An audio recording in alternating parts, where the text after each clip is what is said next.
बहुत समय पहले की बात है। एक राजा को उपहार में किसी ने बाज के 2 बच्चे भेंट किए। वह बड़ी ही अच्छी नस्ल के थे और राजा ने कभी इससे पहले इतने शानदार बाज नहीं देखे थे। राजा ने उनकी देखभाल के लिए एक अनुभवी आदमी को नियुक्त कर दिया। जब कुछ महीने बीत गए तो राजा ने बाजों को देखने का मन बनाया और उस जगह पहुंच गए जहां उन्हें पाला जा रहा था। राजा ने देखा कि दोनों बाज काफी बड़े हो चुके थे और अब पहले से भी शानदार लग रहे थे। राजा ने बाजों की देखभाल कर रहे आदमी से कहा कि मैं इनकी उड़ान देखना चाहता हूं, तुम इन्हें उड़ने का इशारा करो।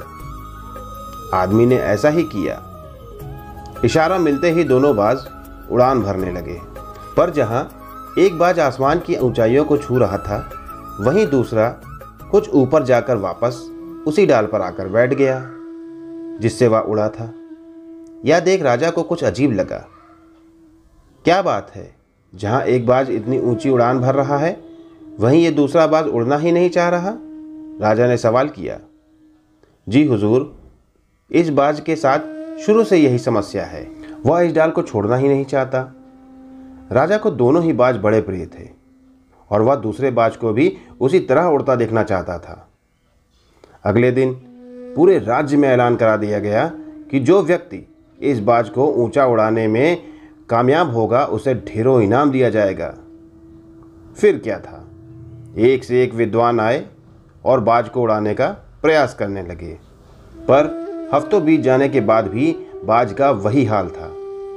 वह थोड़ा सा उड़ता और वापस उसी डाल पर आकर बैठ जाता। फिर एक दिन कुछ अनोखा हुआ।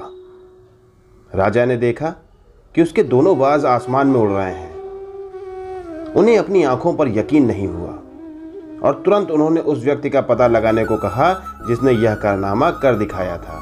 वह व्यक्ति एक किसान था। अगले दिन वह दरबार में हाजिर हुआ।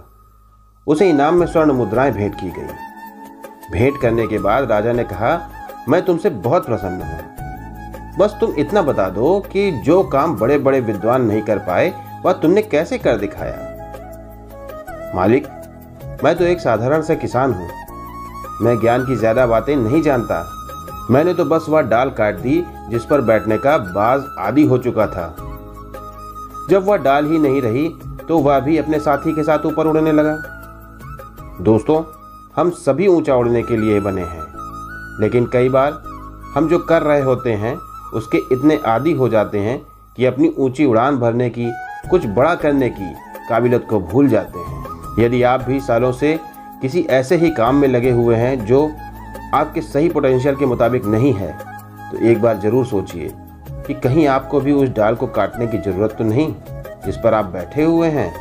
तो दोस्तों, आपको ये कहानी कैसी लगी कमेंट करके ज़रूर बताइएगा। वीडियो को लाइक ज़रूर कर दें और चैनल को सब्सक्राइब भी कर लें। पास में दी गई बेल आइकन को दबा करके उसको ऑल पर ज़रूर सेट कर लें। मिलता हूँ मैं फिर किसी नई कहानी के साथ। तब तक के लिए धन्यवाद।